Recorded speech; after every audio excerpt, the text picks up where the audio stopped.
Okay. And then I was thinking I'm going to start a big Google spreadsheet just with each person, and then we can have the notes from today, comments from the next one, comments Yeah. from the next one. Good idea. Hold on a second. Let's get started. Ladies and gentlemen, we can hear the excitement in the room. We are running a couple of moments late. Ladies and gentlemen, can I ask everybody to come to order? Thank you. Appreciate it. And before we get started with the fiscal forecast, we have been asked by the superintendent to have just a couple of moments. So I want to make sure that Superintendent Brabrand has that opportunity. Dr. Brabrand, the mic is yours. Thank you, Ms. Corbett-Sanders. I just wanted to take a quick moment to say a couple of comments about yesterday and talk about some things that we're going to be doing moving forward. First of all, yesterday, as you know, Fairfax County Public Schools got to host the First Lady and Surgeon General at Franklin Sherman in a historic moment as we move forward in our vaccination efforts for kids 5 to 11 against COVID-19. And we really were watching history repeat itself, as almost a generation ago at Franklin Sherman, the first kids got the shots for polio. So what a wonderful, wonderful celebration it was yesterday to see hundreds of kids, and I think we did over 225 students yesterday in just a few hours. Our community is ready, our country is ready, and Fairfax County Public Schools is leading the way for vaccination efforts. And I want to thank our OCCR team, our school security team, and frankly our entire leadership team for another, as we have many times during COVID, another all-weekend affair to prepare to greet the First Lady and the Surgeon General. And they brought wonderful remarks to our community, to our parents and our kids.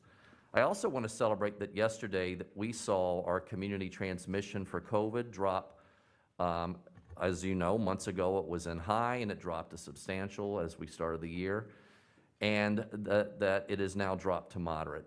And this drop to moderate is giving our, yes, that's cause for applause. Our leadership team is in the process of now formally reviewing the length of quarantine to shorten the quarantine from 14 days to 10 days. And we will have more information to share Thursday night with this board. And we will continue to bring you additional plans about how we will look at our quarantine length for beyond. I know many are interested in testing to stay. Our vendor is just getting started with our testing protocols, and we'll be sharing more information about that. But I wanted to share that information with you. We'll have more to share on Thursday. But a wonderful day yesterday. I do think we are in the last phase, I hope very much, of fighting COVID in our country and in our schools and our community, and it was a shining moment for Fairfax County Public Schools. Thank you. Thank you, Dr. Brabrand. We do have one comment. One board member would like to respond or ask some questions about your comments. But before we move on to that, I do want to take the privilege of thanking not only your team, your staff, but also our chair for being at yesterday's event, because it did show that together we can all do great things on behalf of our children. And so that was a wonderful event. And I believe, were you there as well, our vice chair? So it showed that the board is working closely with the staff and with our county officials and local electeds. So thank you. Ms. McLaughlin, please. Just two quick questions, Dr. Brabrand. The first concern I have when you mentioned that your vendor's trying to look at test to stay, they were just saying on the radio again that we are heading into flu season, and the symptoms of COVID and symptoms of flu deeply overlap. So I can't emphasize enough that Fairfax County Schools has got to get in this direction, because I'm very worried that we are going to have a full relapse of young children before they can get their 2 vaccines in place, finding themselves shut out of learning. Secondly, on the 14 days to 10 days, I do hope on Thursday when you talk more about that, again, we talk about what science is driving it. What are the other school divisions doing? Where are they compared to we are? Because I know that you've shared with us that you're doing the best you can in your team that you do have to work with our county health department, but I really do think that other school divisions, especially in the Washington metro area, can help us in those conversations with our county health department and our county chairman of the board of supervisors and our county executive.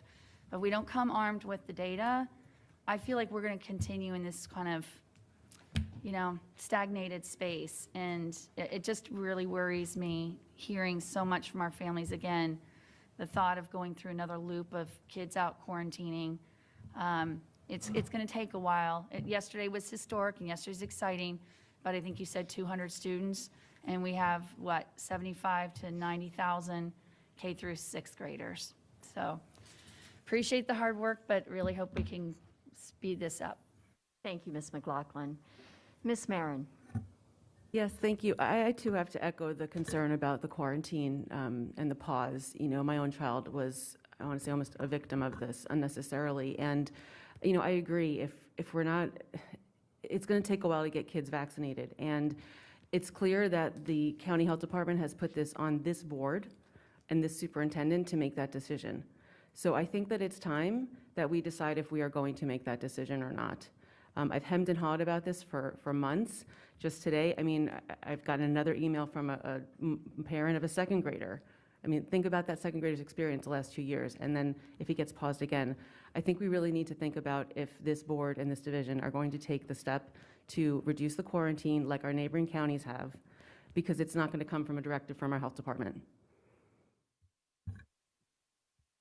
Thank you, Ms. Marin. I think that Dr. Brabrand has said that he will be making a formalized decision on Thursday night on the length of the quarantine, and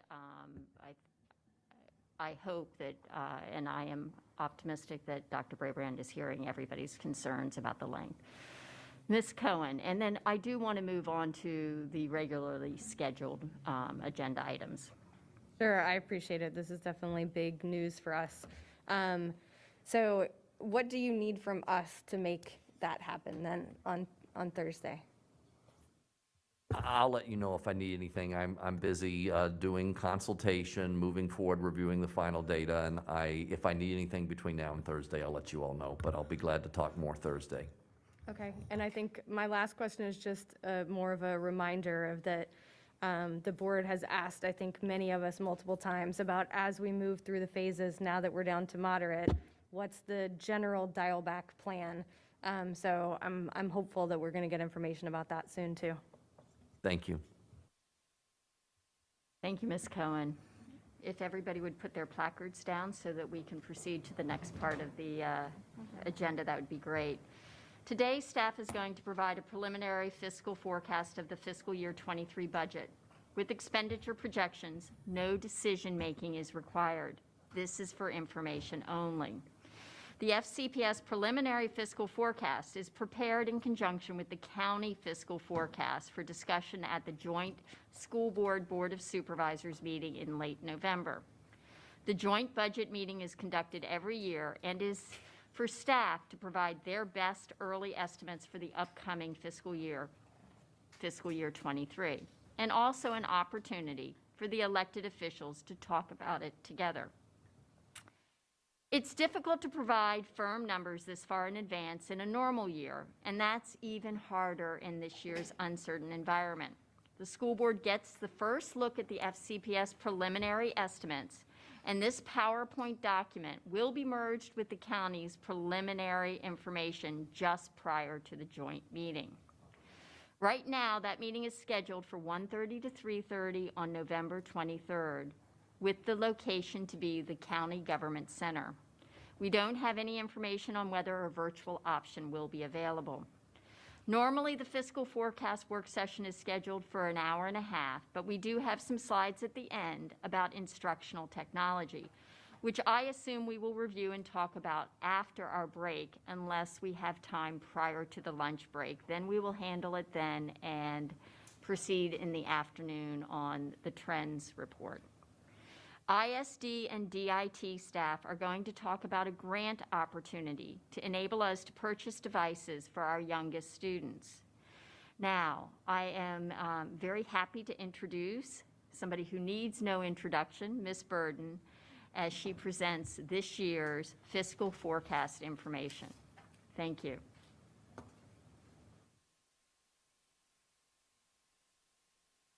Good morning. The fiscal forecast typically officially kicks off budget development for you all, and of course, we've been working on this for a couple of months now. As Ms. Corbett-Sanders said, this is just the preliminary forecast. It includes projections for some key financial areas that we are looking at, and it's prepared in conjunction with the county as part of the joint meeting on November 23rd. You know, the Virginia Code mandates that the superintendent put together a needs-based budget. These numbers reflect preliminary broad estimates and are to illustrate potential expenditures only, and it should not be interpreted as a recommended change to the budget because these items may or may not be included in the superintendent's proposed budget, which I think is delivered on January 13th. This chart, you know, historically with, again, this PowerPoint document is merged with the counties, and so there's always some introductory pages that tell about the county and tell about the schools. This FCPS facts, you've seen it before from the opening of schools that the superintendent presented on September 23rd. So we include that here as well. And now to the summary. Based on our best early projection, we're expecting a decrease of $9.3 million in available revenue, and I'll talk about that in more detail in just a second, and an increase of $164.1 million in expenditures. So the expenditure increase coupled with the revenue decrease of $9.3 million results in a total projected gap of $173.4 million, excluding other needs. And again, the next few pages will go into detail about these summary numbers. So if you look at the revenue projections, the beginning balance, you'll recall that the funding was in the beginning balance was used to balance the fiscal 22 budget last May. So we have a reduction of $9.3 million as compared to the fiscal 22 beginning balance of $9.3 million. We did say at that time we would revisit the beginning balance at the quarterly reviews, and if additional funds are available, we would likely increase that. So that number is still a little bit soft at this time as well. The county transfer, historically, at this very, very early preliminary look, we do not have any information about what the county transfer increase might look like. The same for state revenue as well. It's the first year of the biennium. We won't get information about the state budget until the governor introduces that budget. And there's also other changes that I think are on the very next page. So I'll talk about those now. And again, it's the first year of the biennial budget. It is a re-benchmarking year, which usually results in additional funds to us. But at this point, we don't know how much. The LCI is also recalculated. Ms. Byrne, do you want slide 7? I'm just trying to make sure your comments are in alignment with where you want to be. Sorry, yep. The LCI, it is a LCI recalculation year. Typically, we've received LCI information from the state early to mid-November. We have not received that information yet. And then, of course, you may have heard about the Virginia Board of Ed SOQ recommendations that they've made. The governor introduces his budget on December the 16th, and so we'll have solid numbers then, and they'll be included in the superintendent's proposed budget.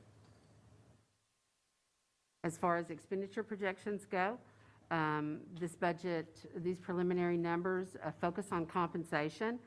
We're providing, or at least proposing to provide a step increase for all eligible employees. The average increase would be 2.68% at a cost of $53.5 million. Also, at this time, we're thinking of a 3% market scale adjustment for all employees at a cost of about $75 million.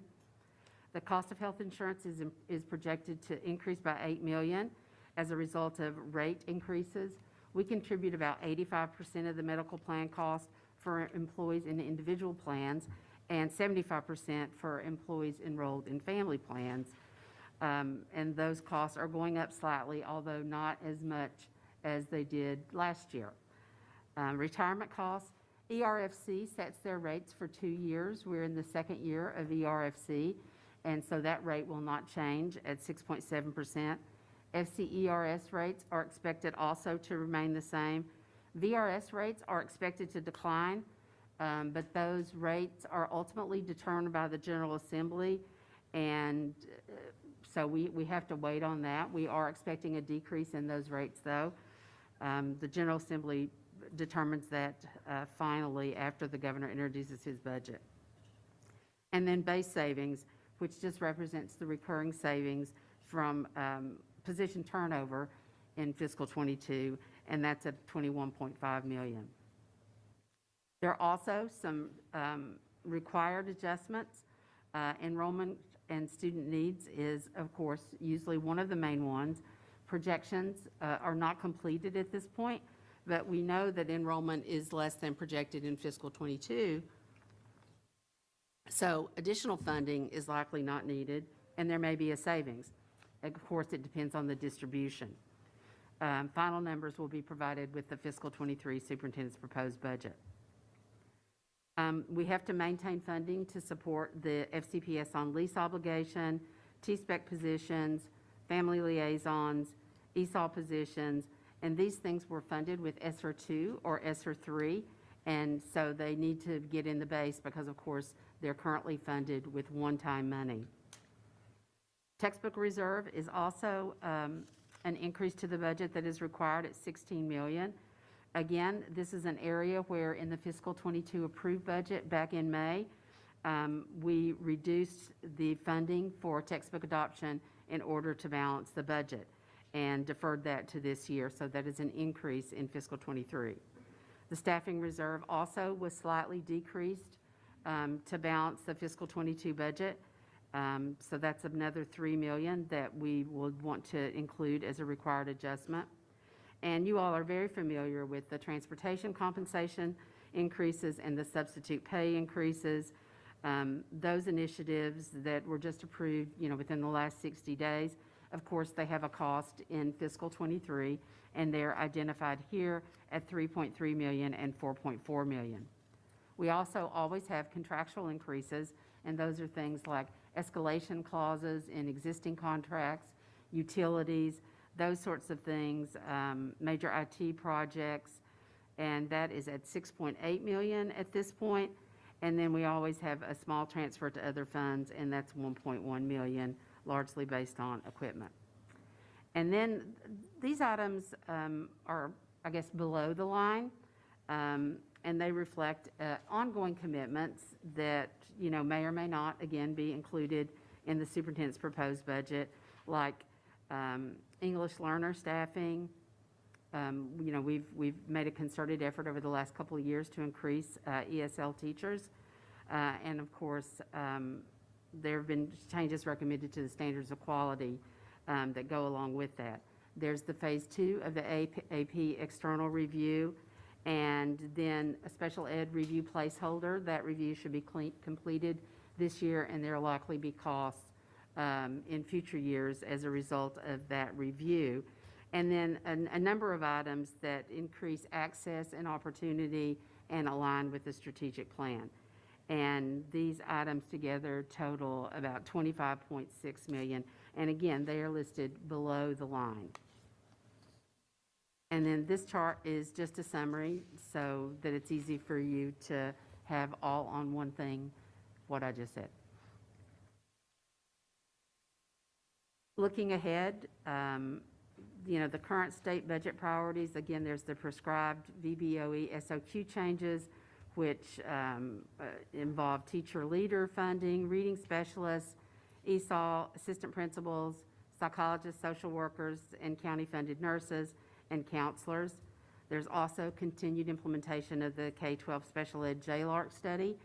And then, of course, compensation. We don't know yet what the state will propose for compensation, but you at least know what we're thinking about. And then this is just the budget calendar. You've seen this chart before. Again, November 23rd is the next meeting with the County Board of Supervisors. And then after that is the superintendent's release of the proposed budget on January 13th. And then the process moves on from there. We also, and then the next steps, of course, again, just that this fiscal forecast presentation will be merged with the county and provided to you all again on November 23rd.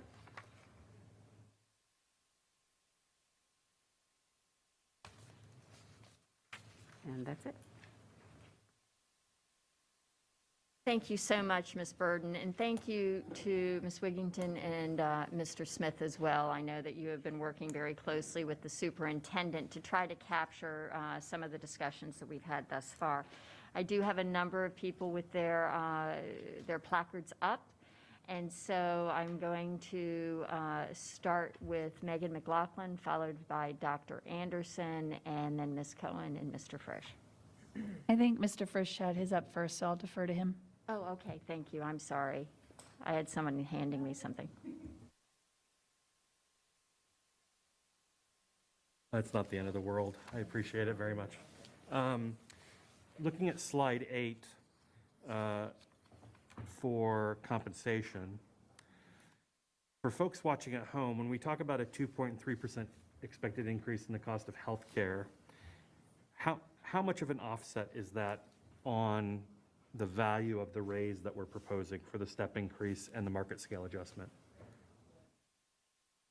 That would depend on the type of plan that the employee has, where they are on, as far as the step increases go, because all the step increases are not exactly the same.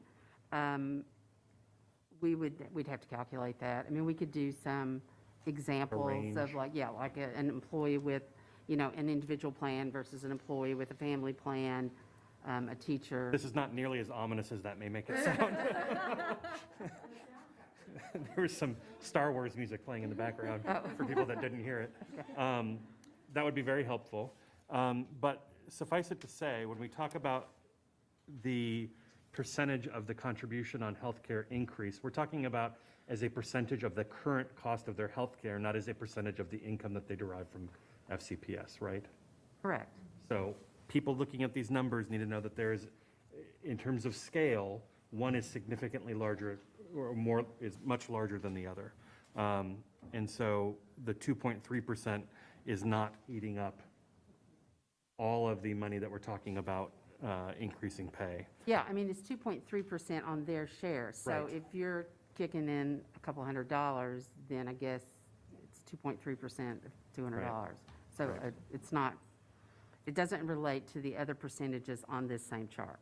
Right, and I guess the concern had been, and this is something that we've talked about a bit, is, in the last year when increases in pay was, largely gobbled up by increases in healthcare, my point is that that's not likely to be the case with how it's being presented right now. That's correct. And you should also know, I should have mentioned this, that last year the rate increase was 4.9%. So the fact that it's been reduced to 2.3, it's more than half less than it was last year. So that should be good news to people. On slide 11, thank you. On slide 11, you indicated that there would be reading specialists, and I think you did that on the section for FCPS on high school, middle school, elementary school, T-spec, family liaison, and EL. Is that right? They don't see it on here. No, I talked about reading specialists as the VBOE SOQ changes Okay. on the next page, page 12. So without increased, well, you don't anticipate anything in the summary of our projected investments being specific to literacy unless we're getting specific help from the state? Is that how I should read that? So it'd be, I thought it was under, on 11, where we're talking about 13.6 million for those different positions, but it's on slide 12, looking ahead at the current state budget priorities, and you have reading specialists there. That was the closest I could find to something related to literacy specifically. Again, this is very early preliminary broad increases, so that the things that we're considering right now are compensation, and required adjustments. And below the line, meaning things that the superintendent are considering but aren't included in this, are ongoing commitments, some critical operational needs, and of course, state legislative things that may impact our budget. And so there may be literacy items that are being included. Well, there are, as far as the ongoing commitments and the critical operational needs, but that is not something that has been decided or firm at this point. So it's too soon to tell. Gotcha. And I raised the issue because it's important to me. I know it's important to colleagues as well. And it's something I'll be looking forward as this takes shape. But I appreciate all the work that our chair and vice chair and our team, staff team have put into this. It's certainly a lot of food for thought. Thank you.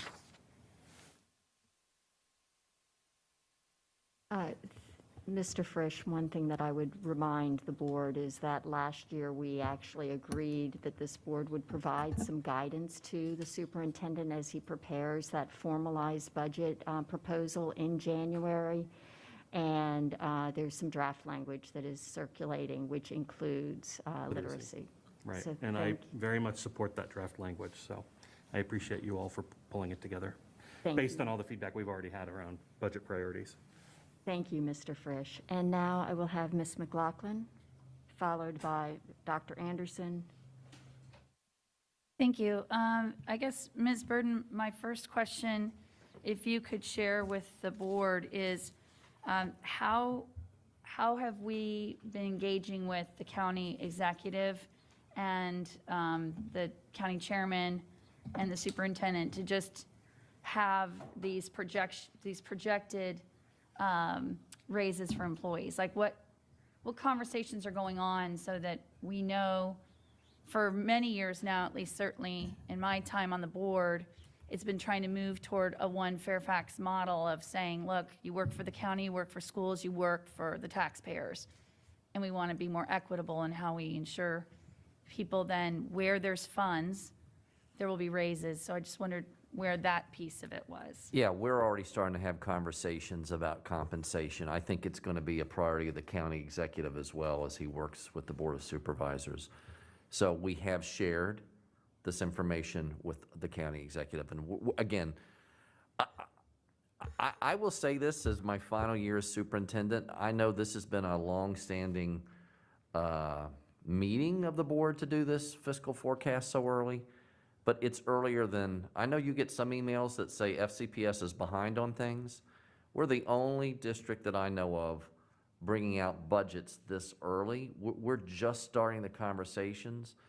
And it is one of the, I think, it doesn't match the practice that I experienced in other places. And here, we just don't have those conversations finalized. We just don't have the numbers run. There's still, it's almost like one of those math problems where there's still a lot of variables, X, Y's, and Z's. So we brought you our best, but as even Mr. Frisch said too, some of this stuff still hasn't been just finalized and put down, and of course that's what we'll bring you in the budget. But I know the power of the board giving priorities and sharing them with us is powerful, and that's maybe why it's been, but some of these numbers, some of this is still taking shape. But I will say this, the county executive absolutely knows that compensation is a core priority for this school system moving forward. And I think we're off to a good start in our conversations. I appreciate that. You're now the third superintendent I've worked with. In all that time, and even before I joined the board, I've never heard a superintendent or a school board say that compensation wasn't its number one priority. So I certainly don't expect you to create numbers you don't have, but I do feel like I really, really want to safeguard our employees and their expectations. And so I just recently at a school visit had a teacher come up to me and say that this board took away a religious holiday from them. And that is not what happened. But it's because when these initial conversations happen, it's seen as anything that comes from you and your team, this is what you want, and we end up being the barrier. So when we're talking about compensation, I just really hope that we make sure that we help set as much information at the table from the start. So understanding what is the fiscal forecast that even the county executive can't control. Then secondly, what do we know in terms of how we're going to ensure that equity of compensation raises across both boards so that we don't end up hearing, well, the board of supervisors want to be more generous than the school board does, or the school board wants to be more generous. That's why the shared conversation, I think, has such value. And finally, one of the things we've talked about over the years that I think has been really helpful coming from the county CFO is what is the regional landscape? What's happening at the federal government level for raises? What's happening in the private sector? And there's a number of different agencies that talk about those because our employees are also our residents and our taxpayers, about 70% based on the number I recall last time. So, when people are saying, well, my taxes are going to go up because we want to give raises to our valuable employees, but my employer didn't give me a raise, and now I'm working for less. And so that's why it takes a village conversation of what's the economic landscape, obviously to the best we know at the time, building toward it. So I guess, Ms. Corbett-Sanders, my macro feedback to your team and to Dr. Brabrand is as much as we can within a benchmarking across the region. I think that's, if we lead with that, letting our employees know how much we want to do this as much as we can. And I know there's so much more we're going to have to talk about because beyond compensation, there's so many other needs in the system. But I guess what I wanted to just sort of make sure people understood that. Oh, just signal me since I wasn't looking. I apologize. No, that's fine. Yeah. It was only a couple of seconds, but thank you very much, Ms. McLaughlin. And I do know we've had the conversation with staff about the importance of being aware, situational awareness in what's happening in the geographic region. So, Dr. Anderson, please. Thank you, and thank you, Ms. McLaughlin, for kind of setting up one of my questions. Because we do have such focus on compensation as we should, given what's been happening in the last few years, and so many other priorities. And of course, the resources are finite, and I know we're not at a space where we know what we'll be getting from the county or from the state yet. But one of the things that we discussed during our meeting back in October was how recommendations were going to be made by the superintendent and staff for repurposing and reallocation of funds. How and when will this be provided during our budget deliberations?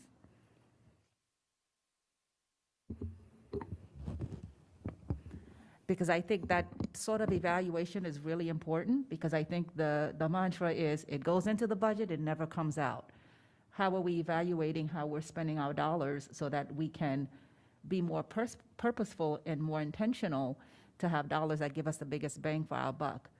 Well, I would say each year, our teams, as they present their budget resource requests, are also looking where we can take existing dollars and repurpose them. I don't know if you were referencing a particular follow-on motion or just board discussion. We continue to work on our leadership team to look at our existing dollars and decide if we're getting the return on investment we want and whether we need to redirect. And I think those pressures are going to remain with us even as we come to this budget this year, given the great need that several board members have already talked about and what our budget requests are.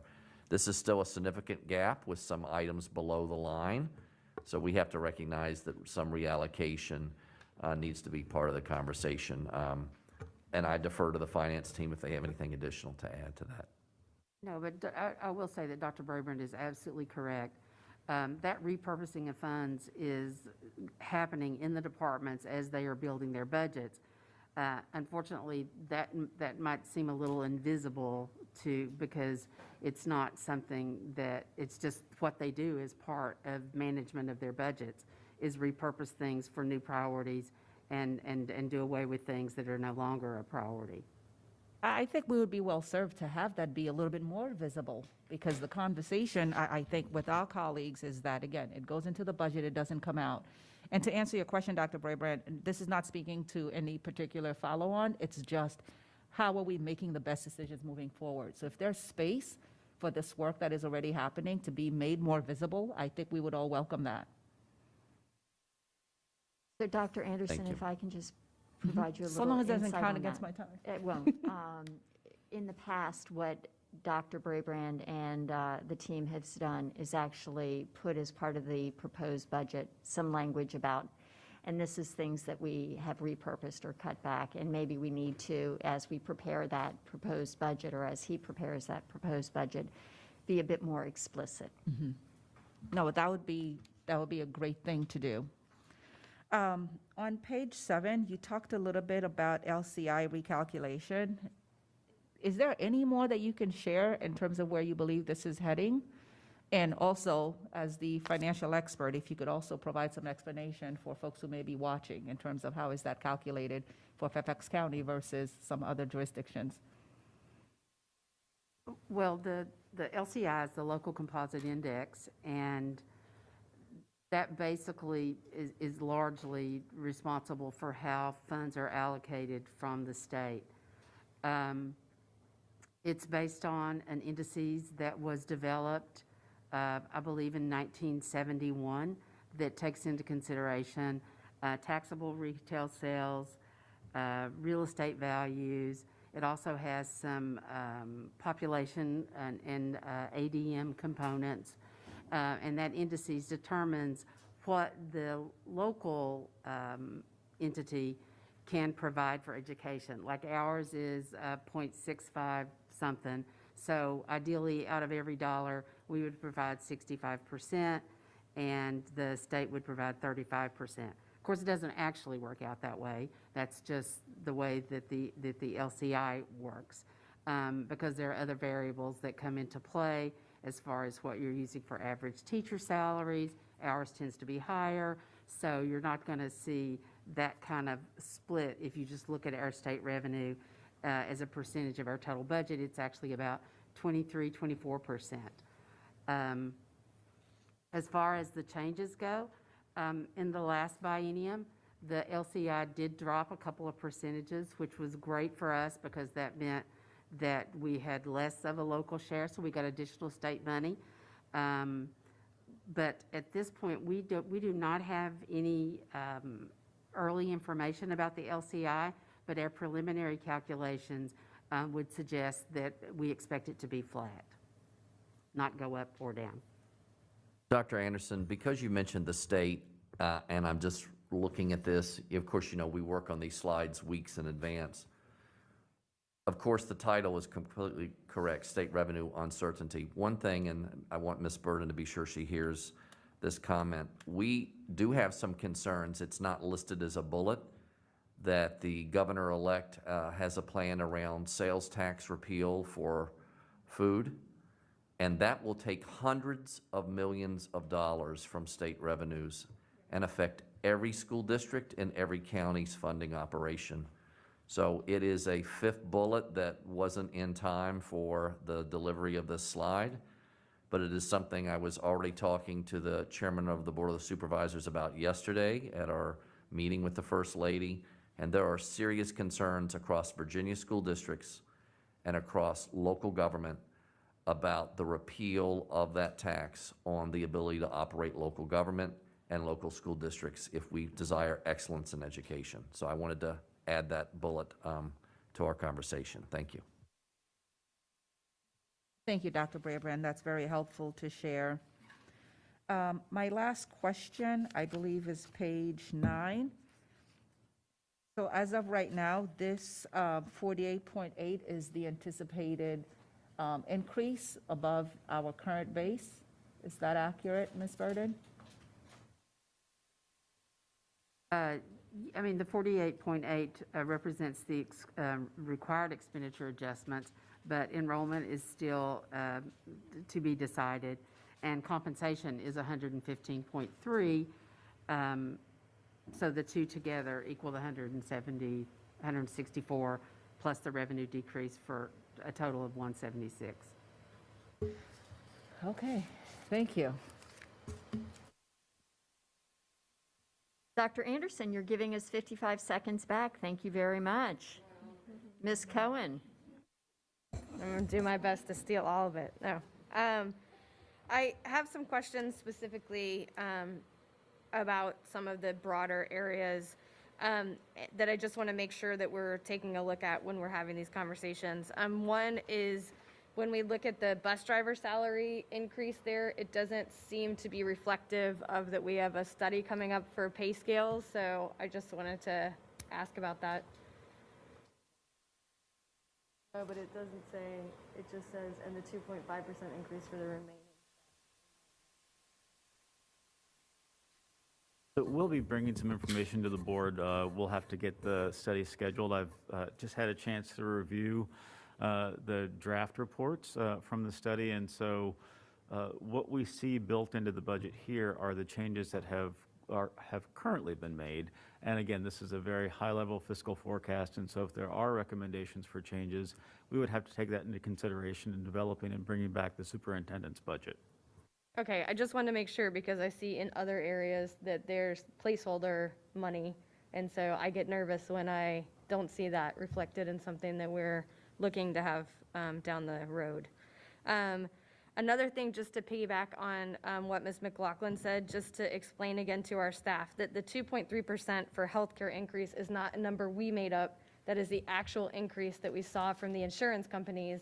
So now everybody, when you just did your made your new selections, you all saw that they went up 2.3. One did not go up, but the other two did go up.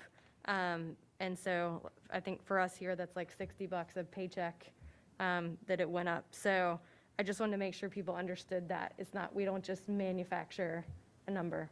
Yeah, yes, those numbers are actuarially, yes, thank Ms. Burden. It's based on our own experience, and so it's based on our claim experience, and those increases happen year over year based on what we actually do as a system and what our needs are as a system. The other thing that I wanted to mention, Dr. Brabrand, is that, again, I think what Megan said is so on point, is that we want to make sure, you say all the time, don't overpromise and underdeliver. And we have staff who is really struggling right now in all kinds of ways. And so I don't want people to look at this as gospel because we have no idea what is actually going to happen.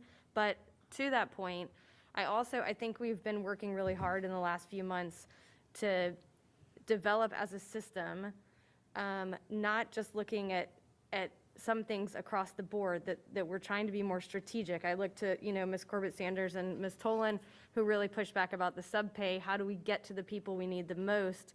And so a question that I have is when you're looking at that 3%, I just want us to be really mindful of, like, are there things in there that need further adjustments? So the IA pay scale is something that we've had a conversation about.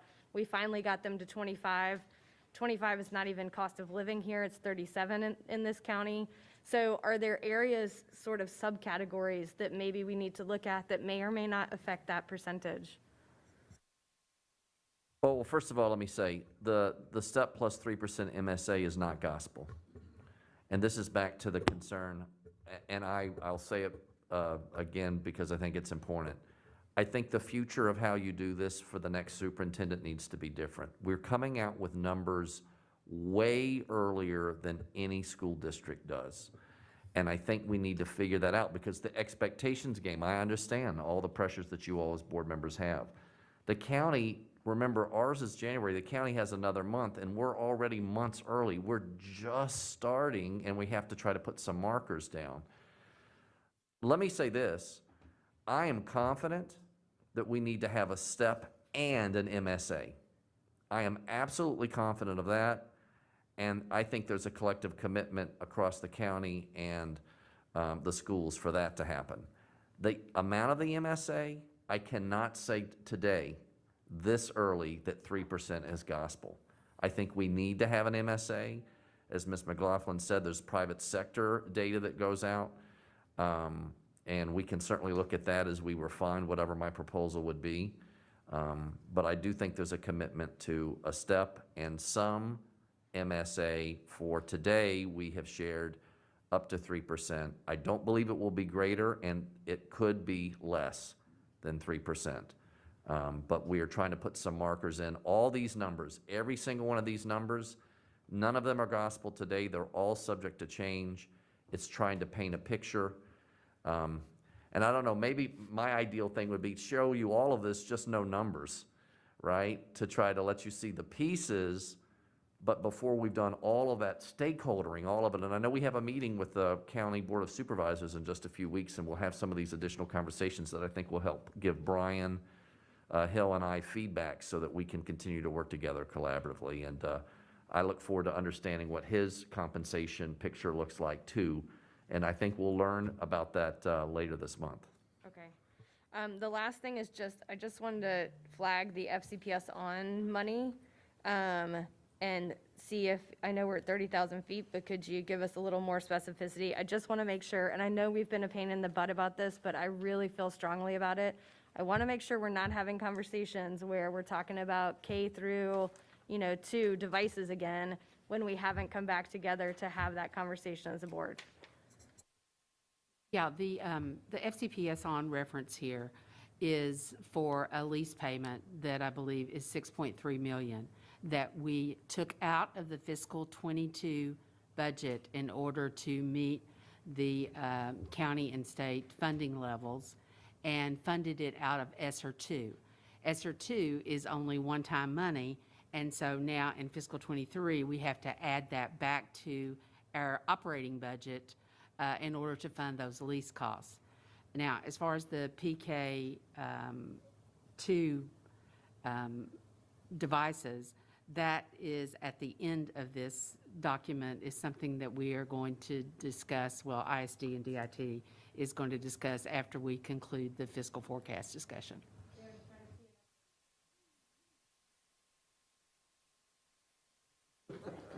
We appreciate that, Ms. Cohen.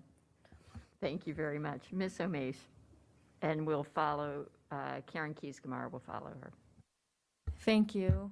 And thank you, of course, staff, for always diligently presenting what you have. I think that's part of my anxiety around all of this is knowing that there are big moving pieces and uncertainties, more so than other years, not just because of COVID this time. So I'm sorry? Yeah, I wanted to just ask if we can even go to the beginning balance, if you can just provide a little bit more of a narrative on, given the unusual realities, just to provide some context of where we under projected, how we ended up landing here, maybe in a way to inform what we might or might not expect, what it does or doesn't tell us about things looking ahead. Well, the beginning balance is basically savings 2 years back that we have allocated to a future year in order to reduce pressure on local funding sources. So the fiscal '23 beginning balance represents savings in fiscal '21 that we identified at year end. And so those are funds that become a revenue source essentially to the operating fund in fiscal '23. But when we do these charts, we mostly, well, we do talk about either the increases or decreases compared to the previous year's budget. So in fiscal '22, this current year, our beginning balance was $29.9 million. For fiscal '23, we're assuming $20.6 million because that was what was in our year-end item. So it is $9.3 million less than what we have in beginning balance in the current year. Right. No, I appreciate you walking through that. I guess I'm trying to think more of a narrative of what may have happened or what we over or under projected, just to kind of think through where we went wrong maybe in planning. No, we didn't do anything wrong. We decided to fund a bonus for all of our employees, which the biweekly employees will receive on November 19th, and our monthly employees will receive on November 30th. And we had quite a few funding sources in the year-end item that we could use, but we needed $9.3 million more because if you looked at the year-end item that we proposed back in July, it does fully fund the beginning balance. But then when the county decided to do a bonus, and we certainly wanted to align with them, We needed $34 million in order to make that happen, and we reduced the beginning balance by $9.3 million to be able to fund that. Okay, yeah, no, this was not to suggest that we made a mistake, more so, where is that coming from? So I appreciate that delineation. So one nugget, I would say, our beginning balance would have been almost the same as the year before. When we had the opportunity to partner with the county to make the bonus work, we had multiple sources, but we did have to take a little bit from the beginning balance. But we thought it was $9 million well invested back this summer at the time to make a statement to employees and to make a joint statement. The county had to go look at its revenue sources. We agreed to do the same thing and figure out how we both could do a very similar bonus for this month. No, thank you. Because last year, things were done in such a different way that obviously the financing for that just looked different. And so I ask that to think, how can we inform what we're looking at today? I would ask you, what alarms go off for you as we look ahead here based on what we have? You mean as far as beginning balance goes? In general, beginning balance gives us context, but. At this point, I'm not alarmed at all because we don't really have much to be alarmed about. Because, we are so early in the process. There are so many questions that are unanswered at this point. So, time will tell, I guess, is. I would, go ahead, Mr. Smith. And I would add, as Ms. Burden said earlier, that the board may have opportunities at mid-year and quarterly adjustments. If that $9.3 million is an issue, then you may have opportunities to replace that revenue source through those mid-year adjustments, or mid-year or quarterly adjustments. I don't want to use the word alarm. What I would say is we need to carefully monitor a slide that had the title, Uncertainty of State Revenue. I can say to you, we are more uncertain than we've been in my past 5 years as superintendent. And we must watch carefully what happens in Richmond to make sure that Richmond and state leadership does not cut funding that is already underfunded in support of Fairfax County Public Schools. So we need to be watching carefully. We'll follow up and be with you, of course, Michael Malloy. But I am concerned that there is more uncertainty about the commitment to K-12 education than there has been in some time, and we all need to be working together constructively. We want to partner with the state and with the incoming governor, but we need to make sure that excellence in education does require the investment to make excellence happen. Thanks. Yeah, I think that's critical, framing for us walking into this, just to be mindful of as we look ahead. I wanted to also just ask, building on the transportation piece, I was going to ask the same thing Ms. Cohen brought up, but is it possible for us to work on even just a projection of what that might look like so that we can anticipate it? So again, we'll be bringing that report to the board here rather quickly. Okay. And so you'll clearly see what recommendations are from the study, not only for our transportation employees, but also our family liaisons as well. Okay, so I assume a projection will be accompanying that report? Yes, because again, this is merely the fiscal forecast, so this is not the superintendent's budget. And so as we bring all of that information forward and then take input from the board regarding priorities with the resolution that I've seen this morning, or at least the draft language, we'll take all of that into consideration, and the superintendent will build that into his budget that he'll present in January. Thank you. Can someone flesh out the critical operational needs for $13 million? And then you all know, I'm going to bring this up, the textbooks for $16.2 million.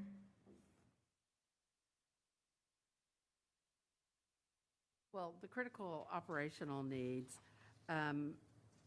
those are a result of a mini new resource process that we did with assistant superintendents this year.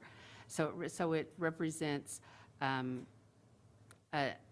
placeholder, because again, this is below the line. This is not something that is definite by any stretch of the imagination. And in addition to that are items that have been funded to increase access and opportunity and strategic plan initiatives. So it's really just a placeholder, more so than things that I can like point at or give you a list. Because again, we do not want to usurp the superintendent's proposed budget on January 13th. This is the intention of this, is to be very big, broad estimates of items that are being considered. Dr. Presidio or Alice, do you want to share anything about textbooks? I know this continues to come up a little bit about textbooks, but I want to be sure we're clear about what this is and what it isn't. So, Ms. Omish, as part of balancing the FY22 approved budget, we had reduced money for instructional resources, so textbooks, digital resources, et cetera. We had made the commitment to put the money back in the current year because there's a process going on right now about the adoption of language arts, and I will rely on Dr. Presidio, and I believe science, but I would want him to confirm that. So we put in one-time money at year end, but we need to put that back in the base so that we will have base funding for future years as these adoptions come up each year. So that's what this represents, is restoring back that one-time cut, or it was intended to be a one-time cut for FY23. So, Ms. Omish, it's kind of like a sinking fund that we put money away, and then when we make the major investments in the basal materials, we have it already there. And a good example of that is what's happening with the literacy work, as well as, and I'm sure Ms. Klemenko or Dr. Presidio could give you a better update on the specific basal materials that they're looking at as we speak. No, I'm aware of the process, but I thought we're moving away from the physical textbooks that we. Anyway, I would I'll jump let in them- just yeah. to say that we keep the name textbooks there. It's a traditional word. It resonates with people. Basal resources does not resonate with people as much, but we are, when we start to look at resources, we're looking at the whole plethora. I think what's really important to focus on is these are things that are purchased for every school, as opposed to us approving things and letting schools choose. And, you know, schools have different priorities. We really want to have curriculum resources that we can guarantee are in every single school. And we are on a cycle of aligning to the changes in SOLs. So right now we're on language arts, elementary language arts, and middle and elementary science. We had a little bit of delay because of the pandemic. We will roll to world language, we'll roll to social studies, to math, and it continues to roll. So this is an annual thing that is in the budget, but the resources do not need to be textbooks. Yeah, I mean, I think we all are aware that in real life, on the ground, they end up being paperweights in many contexts, and they continue, I mean, they're a massive part of the budget, so just being mindful of that. Just, if I could just add very Yeah. briefly a couple points to what Ms. Klemenko said. First, remember with our elementary language arts adoption, that is a significant adoption, so the costs are going to be large just in terms of the number of elementary students that we're talking about. And it's a critical component to our equitable access to literacy plan to make sure that all of our schools have access to those core materials, which is one of the things that we found it has been a big challenge for us. So the magnitude of the cost there is largely driven by the elementary language arts adoption. The other thing that's important to talk about when we talk about textbooks here is the distinction between a hard copy book, as you were just saying, that oftentimes maybe might not be used, and digital resources that can be used in much more differentiated ways and targeted student supports based on the individual student's needs. And those electronic subscriptions to the digital materials still are priced by the vendors pretty similarly to what the hard copy textbooks are, and in many cases actually are underpriced under what the cost of the hard copy textbooks are. So just a few additional things to keep in mind as we look at what those costs represent in the budget there. No, I appreciate that, and I look forward to what critical operational needs looks like as we flesh it out further in the weeks ahead. So thank you all. My last thing is just a piece of advocacy on the compensation piece. So, I know we're talking about particular, categories of employees or everyone across the board. If we can really be a little bit intentional on the vertical way that works. So what I mean by that is for hourly or temporary that have been, doing I don't want to say yeoman, I'll say the Lord's work, this year and continuing to, if we can consider ways that we might put them on contracts or just restructure things in a way. I know for parent liaisons, interpreters, et cetera, this has been an ongoing conversation for years, and I think this is an opportunity to be a little creative about how we think of compensation differently. So, thank you. Thank you, Ms. Omesh. Ms. Keys-Gamarra. Yes, thank you. First, I want to say thank you for this opportunity to have this very preliminary discussion. I think going forward, it actually is helpful. I know, Dr. Brabrand, that it feels early, but given the amount of attention to, that COVID has brought to our school boards, I think that this is an opportunity for the community to understand the process much more than they've had an opportunity in the past. And so I'm going to seize upon it in that way, because I think that those conversations are necessary and helpful, and it gives us an opportunity to, for you to not feel like there's 12 talking heads, but that you've had an opportunity to really feel understand what the board's priorities are, and hopefully help some of our staff members not feel as though, but we did all this work, but that's not what they want, right? And so I see it as a very positive thing, and I offer that translation of this experience for that. I do want to ask just if we could get, I know that these are preliminary, and this may be a placeholder, Ms. Burden. One of the things listed on page 11 is restore centralized instructional resources. Does that have to do, maybe I'll just let somebody explain what that is, because it sounds like it's different than the question that Ms. Omesh just asked. No, it's the same thing. It's the same? textbooks and Okay. basal materials. Okay. Yeah. And then the other thing, we typically would have more information with respect to, where is it? Our expenditure with respect to student needs. That's the conversation, I think, that can be much more public, right? And so I know that we had it to be determined in our listing here. But I think going forward, and I don't expect an answer right now, unless somebody wants to talk, but I think we have to, given what we've had to do with ESSER funds and how this may interact, how there may be an intersectionality with these funds and our projection in the future and how it impacts our next budget, I'd like to see that laid out much more specifically. And I also think this is an opportunity to be able to, and this may have been mentioned before, to be able to talk about what has the investment been in the past, what have our metrics been looking at our strategic plan, and how does that impact our budget in the future. So hopefully our discussions will be able to include those things. Thank you, Ms. Keys-Gamarra.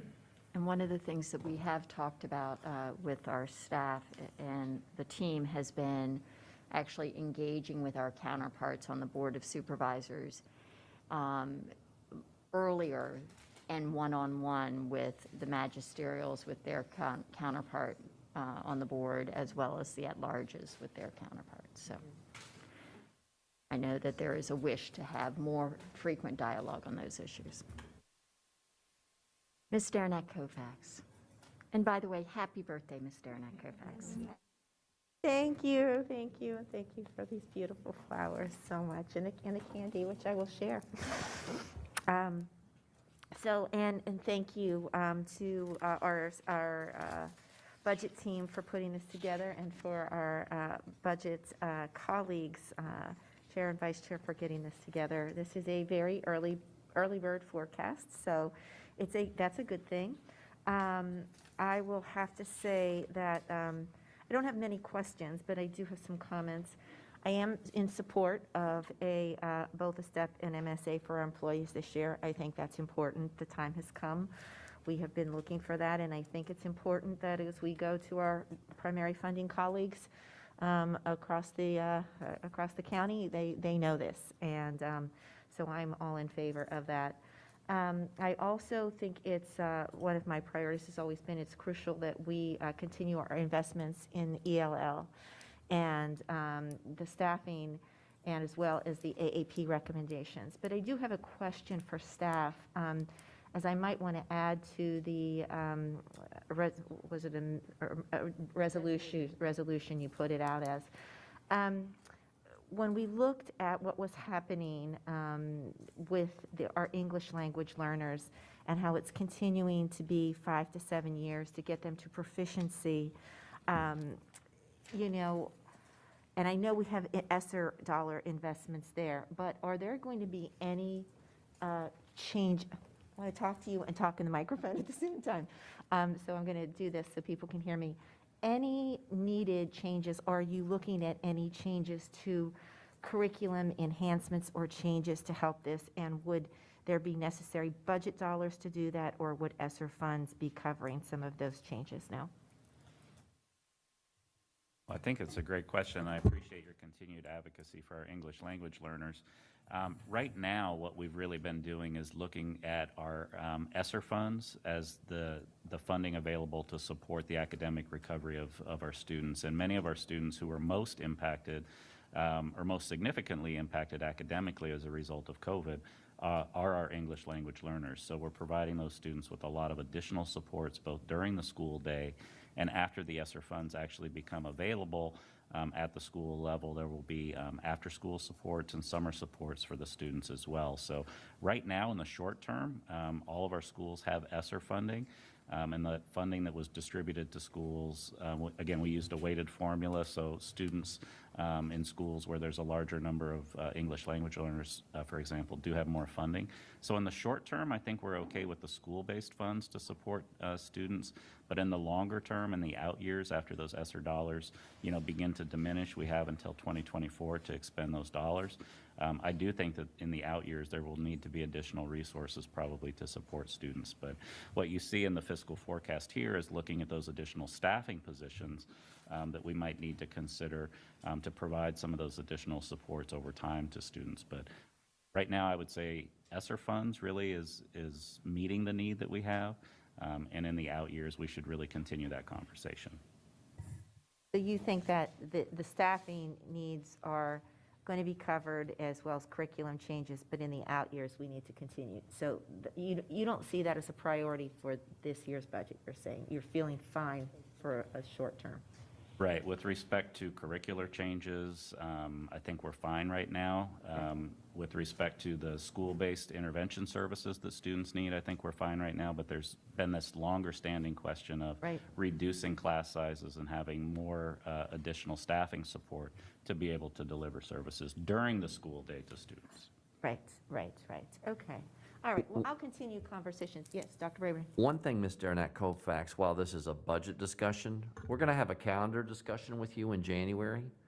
And one of the things that we can talk about besides money is time and the structure of the school day, the length of the day, and the amount of planning time or the lack of planning time for our teachers to be able to do the PD, to have strong Tier 1 instruction. Because what the pandemic has done is we've got kids more in Tier 2 and Tier 3. Yes, we have ESSER dollars to do interventions, but we're not going to be able to work our way out of the pandemic with all the kids in the emergency room. We've got to have strong instructional practice in every doctor's office, if you will, and every classroom.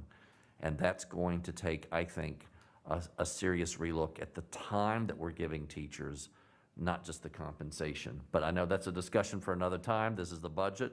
But I just want to tee up that those are some conversations we're starting to have now.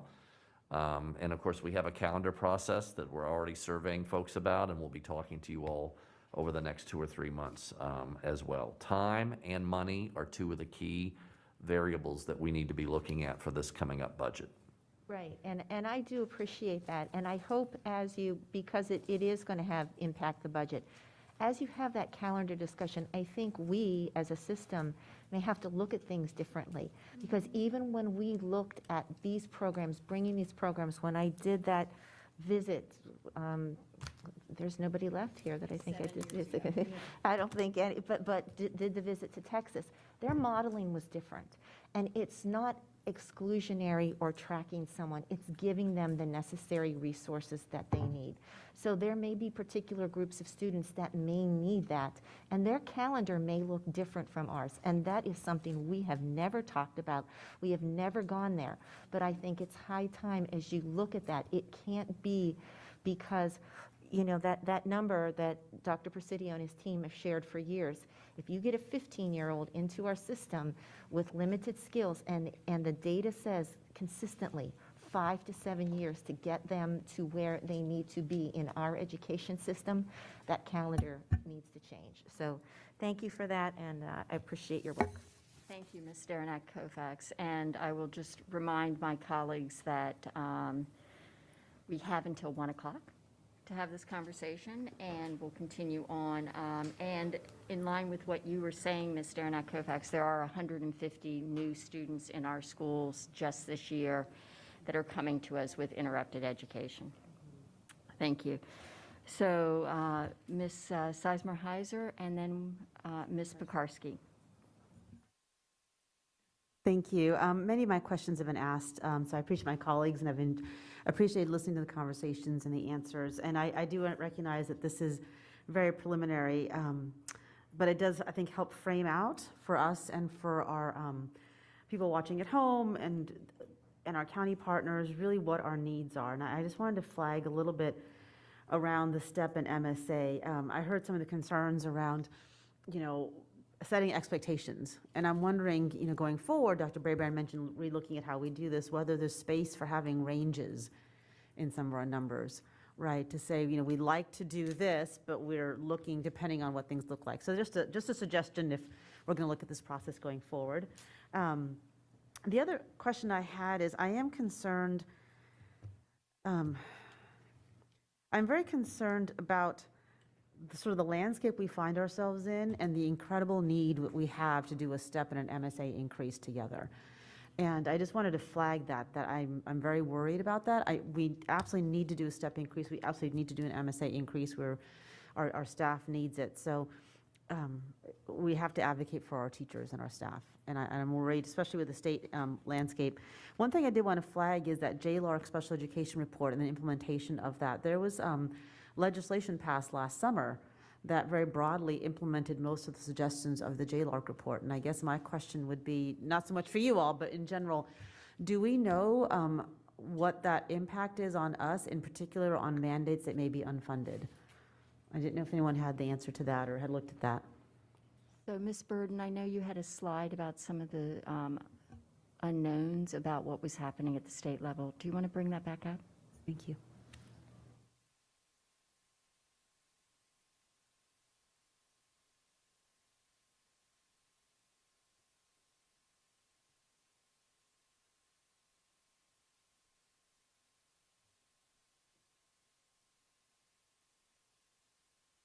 Yeah, this is listed as something that's on our radar as far as, you know, things that could change our budget. But at this point, I don't have enough information about what might be mandated or not mandated to respond.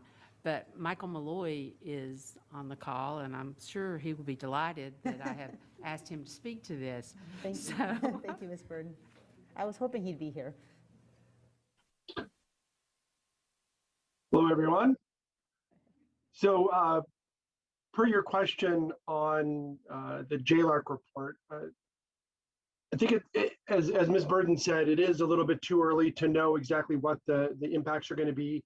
A number of the requirements and changes that were included in the report were actually delayed enactments. So they don't go into effect for 6 months, a year and a half. Some of them require actions from the state board and Department of Education before they come down to the local level. In broad terms, there were some changes in terms of procedure, in terms of required training, in terms of required professional development for teachers. So those things could play into the costs that are included. But at this point, I don't think we can quantify it. All right, thank you. Just something I wanted to flag is as we're looking at our state advocacy. And I know we're very lucky in our county that our county partners are very much committed to helping us maintain our excellent teaching staff, but I am worried at the state level. And I only had, one other thing I wanted to flag, when we looked at our ongoing commitments and we mentioned the AAP and the special education, I believe we also have a CTE review ongoing, and there may be recommendations and budgetary needs out of that. I'm wondering if that was considered as part of, and again, I know this is very preliminary, but I wanted to make sure that was considered as we're going forward. Is that something that we're talking about when we're looking at those? Well, I could just mention that we do have a CTE study underway. The recommendations from that study won't come to the board until spring. So we would really be looking at responding to those recommendations, working with the board about any potential program adjustments that we might want to make. That would not actually be for FY23, it would be for FY24. All right, great, thank you. That answers that question. I appreciate it. Many of my other questions have been answered already, so I'm going to give you 47 seconds back. Thank you, Vice Chair Sizemore-Heiser. We appreciate that. Now, Chairman Pekarsky, please. Okay, thank you. Thank you for getting all of this to us. I think, I don't really have detailed questions. I do think it's, as we've said, very early. I think it's unlikely that our budgetary reality is going to get better. So with that in mind, I think this board has repeatedly made the commitment to compensation, the MSA, the step increase. I do worry when we have numbers down on a paper at this point in our process, because I want to be realistic in setting expectations going forward, and for many of the reasons that Ms. McLaughlin actually brought to the table earlier as well. So the commitment, I think it's there. We have repeatedly said that we want to see that happen, but we don't know where we're going to end up. Now, the other thing I wanted to ask, and I know the answer to this, but I think sometimes when people are listening to our meetings and they don't see things explicitly labeled, it may, make them think that we are not considering or thinking about that, and that's the COVID, learning loss, the COVID unfinished learning, and where do the resources, where does that fit in to the budget? Something we're doing, but I want to be very explicit and make sure people understand. Of course, all of that is funded in fiscal 22 and fiscal 23 with federal ESSER 3 funds. But all of the funds are appropriated in fiscal 22, but with plans that, only some of those dollars will be spent and the remainder will be carried over to fund fiscal 23. So you don't see it as an increase to the budget. Thank you. I just wanted to make sure that that was publicly stated, because I will be asked.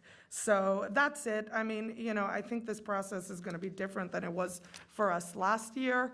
I know our county partners have made the commitment to work with us to make sure that we're funding real student need and funding compensation. So I'm looking forward to that joint meeting later in November, and thank you for getting this together for us. Thank you. And now we have Ms. Tolan, and then I do have two go-backs, and ideally after, we can break early for lunch so that then we can come back for the other discussion. Thank you. Ms. Tolan. Thank you, and thank you to my colleagues for asking most of the specific questions that I had already. So I wanted to ask just a couple of big picture kinds of questions. One, building off what Stella Pekarsky was just talking about, this our ESSER funds. Can you just explain a little bit about how moving forward, watching our ESSER funds and how we're spending those funds, how we will be monitoring that, and how the board will be involved in just looking at those funds, and have public discussions about how they're being spent and changes that we need to make as we move into the school year and just see the results, after first quarter, for example. changes that we need to make? And then how will that dovetail with this whole budget process? Well, a lot of our work around the pandemic is around our ESSER plans. Those plans, as you know, we have been working very carefully with our principals and leadership team members. And actually, we're going to have some discussion with our chair and vice chair about the appropriate way. I know you all have a booked calendar, but how to start to share some of the reporting. I need to really help say this. It's such a great question. In fact, it's a brilliant question. This pandemic is not, the impact of the pandemic is not going to be erased in a quarter or a semester or a year. And I wish it was, but as we're continuing to look, and what we're going to capture and share with you soon is going to be baseline data, baseline academic data, baseline social emotional data. We're not going to have the improvement yet because we're just going to capture that snapshot of where our kids are. And to be honest, and not surprisingly, our kids have had academic and social emotional impacts as kids have across the country. So we want to set up something that has the accountability that the board and the community expects, but I also want to frame that it's going to be beyond just a quarter or semester, and we're working and we're planning to discuss with the chair and vice chair the best way in a very busy schedule to make sure you're seeing how the money is spent, how the plans have been developed. I will say one just other caveat that's important to know. Right as we opened this year, you know that the Delta variant took up more time than our principals expected. We did extend an additional 30 days for our principals to develop their plans from September 30th to October 30th. They've just all been submitted. So I need that fact for you all to be aware of as we then take the plans and begin to report those out and share where our baselines are in an aggregate fashion. So we'll be working on that, and we'll follow up with the chair and vice chair and all of the board very soon. No, I appreciate that because I think we're already seeing in this budget here where we had some things that we funded with the, the early ESSER money that was one time, and now it's rolling into our fiscal year budget. We're going to be seeing that over the next years. So just making sure that people understand how that's happening and that, we're seamless with that will be really important. And I have heard about some really great work going into those ESSER reports, out at the schools. So really looking forward to hearing, some of the ideas that our, school-based administrators have for using those funds to really, really help our students.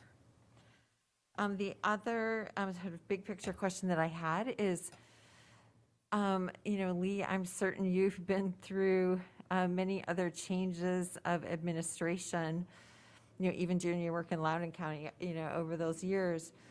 So our current governor will come up with a proposed budget in December, but then we have a new governor in January. So how will that affect, our usual timing of working on the budget? And I'm sure we anticipate some changes. What have you seen, previously when there's a change in administration? Lee, you have less than 45 minutes to respond to that question. Yeah, I mean, it's very difficult for a new governor to make wholesale changes to the budget very early in the term. Really, once the governor introduces his budget in December, the only thing that the new governor can do is put forth amendments to the budget. And, sometimes he'll have a General Assembly patron, sometimes not. But it's really very difficult to, at least in my history, to make, big changes. Again, I will call a friend and see if Michael Malloy has something to say about that. Actually, I think, Lee, you hit the nail right on the head.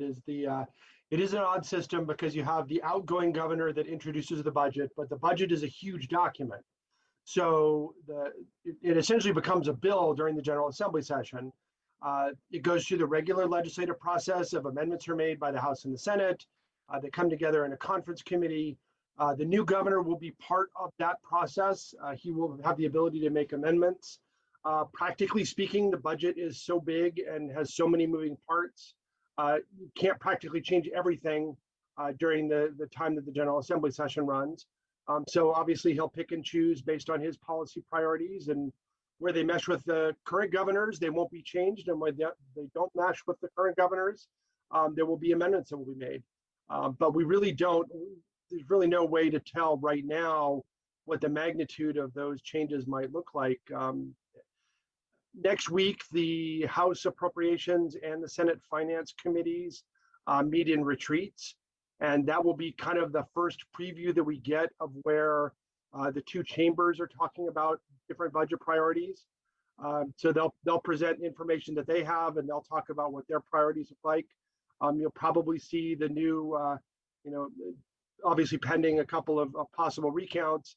If the election results hold, the House Republicans will probably present their priorities at that meeting, as will the Senate Democrats. So again, two more pieces of the puzzle that we'll get next week, which will help to inform the work that you're doing right here. Thank you. Thanks for filling us in. Thank you. We do have two go-backs. Ms. McLaughlin, followed by Ms. Keys-Gamarra. Thank you. Dr. Braber, my first question has to do with the outside consultant, the ERS consultant for $325,000. Part of the reason that our CFO said that contract would cost so much money is because they were rushed to produce their results by the end of December and have it inform this budget. So I was wondering if you could speak to that a little bit on where we stand since it's now, November. It's November, yes. So, Mr. Smith, do we have any update or Ms. Burden on the ERS or, their timeline for completion? I assume it stands as we expected for the deliverable, but any update to share? Yes, we're continuing to work with ERS and have a meeting scheduled with them next week to talk about the status of the report and when they will deliver their final report. We certainly plan to have it before I present the budget, of course, in January, and have information from that to be a part of informing the board and informing the budget.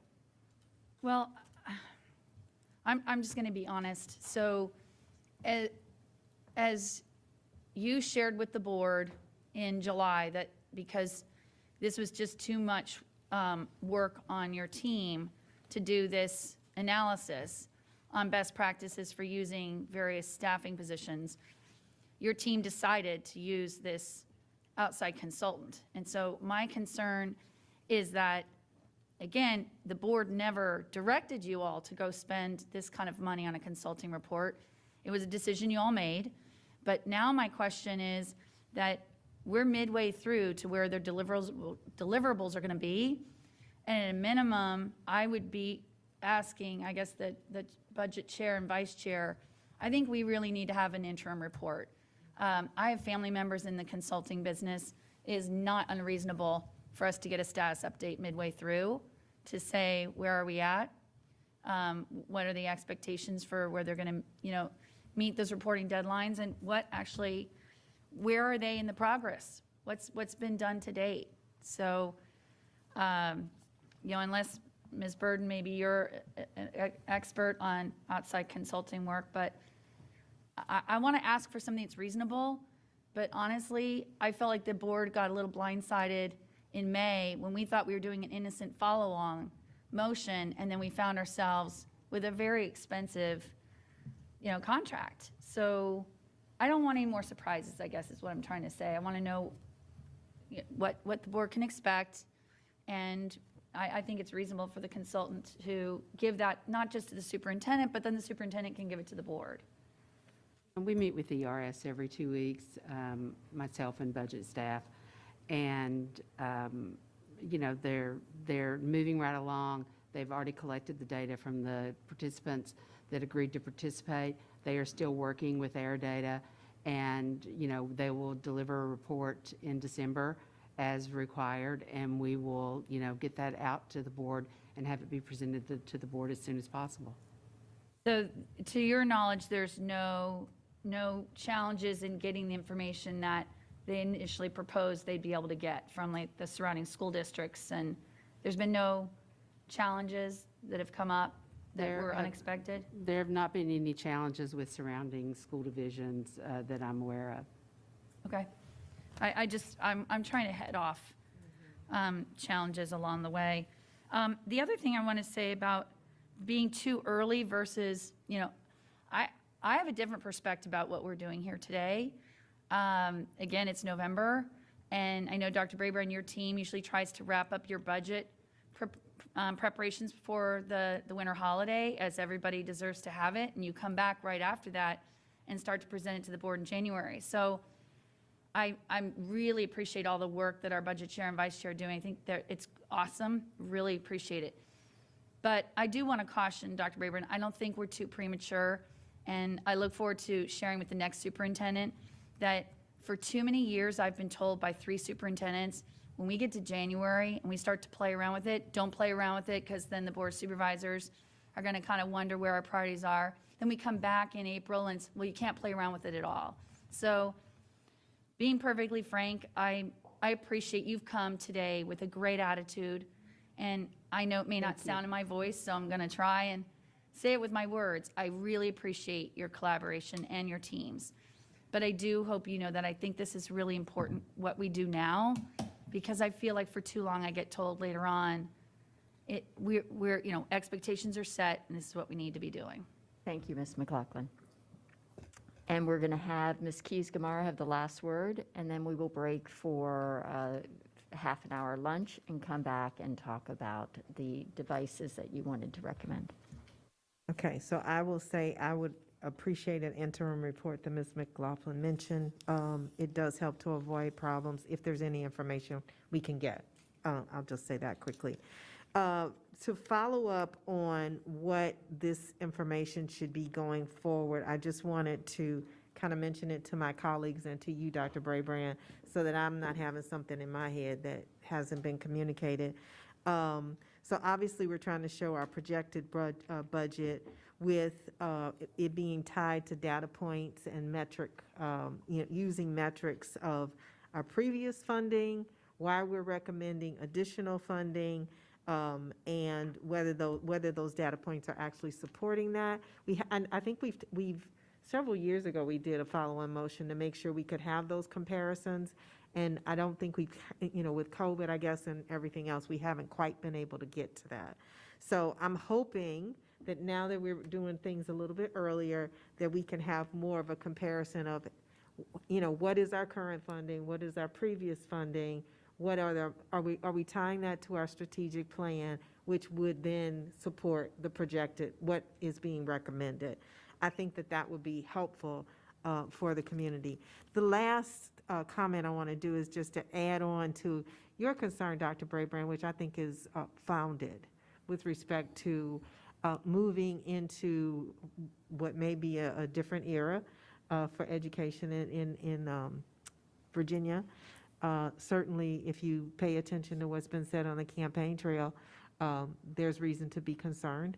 So I think what we need to talk about is how do we respond, and how do we keep our community informed regarding what potential changes and harm can come about without appropriate advocacy. It can't just be the school board. It can't just be, our communications department. Our community needs to understand that these proposals may be made, or that this is where we're going. And I'd like to make sure that we have a commitment for our communications plan to the residents of Fairfax County to understand, to be informed by the school system. I think that we've had a lot of misinformation, and it has hurt us. And I'd like to have a plan to address that in a consistent way. So that is my concern, and I'm sticking to it. Thank you. Thank you, Ms. Keys-Gamarra. Ms. Derenak-Kofax, I see you put your placard up. I did. I would like to respond a little bit to what Ms. McLaughlin said. I believe for the duration of Dr. Brabrand and this team that's up here, we have not had that kind of oh, don't mess with it. We have started early for many years now. It's been the past 4 years that we have started early. It was a previous superintendents and previous administrations, if you will, that did not. I think the only thing different in your budget this time, the early part, is you actually made semi-projections at this point in January, rather than January, of what may be a proposal for your MSA or your steps. That's not something you've done before. Other than that, you've been doing this early because we always have this pre-Thanksgiving meeting. During that time, I've been the budget chair, the vice chair, and I've been working with you and your team and this team, and we have not respectfully done that or asked staff not to mess with it. And Ms. Marin did a great job working with her last year, making sure all of this information was gotten out early. So I think a few things are different this year, and it is a little bit early, and sometimes the frustration here is a little bit the numbers aren't there, particularly the numbers of enrollment and what that's going to mean, and this big change in administration. So I just want to say I am happy where we are, and I did want to say we've been doing this for several years now, early bird doing it. You've added some details to it this year, and as I spoke earlier, I was happy about that. It comes with its, pluses and minuses, right? But at this point, given what we've been, I think investing in our staff is the right way to go. And you're supposed to do a needs-based budget, and that's what you feel your needs are right now, and they can change based upon what you know and your team knows are the amount of money that's realistic, and that won't happen until several months from now. So thank you. Thank you, Ms. Derenak-Kofax. And once again, thank you to the budget team and Dr. Brabrand. You guys have done yeoman's work in preparing this initial preliminary forecast is really what I like to call it, because there are so many unknowns this year. I also appreciate the input that our board members have made in making clear what the priorities and recommendations are as you go forward in developing this budget. So with that, I'm going to close this portion of the work session, and we will break for lunch, and we will return at 10 after 1, in which we will then get a update on some recommendations Dr. Brabrand has for devices, and we'll have a conversation about that after lunch. Thank you.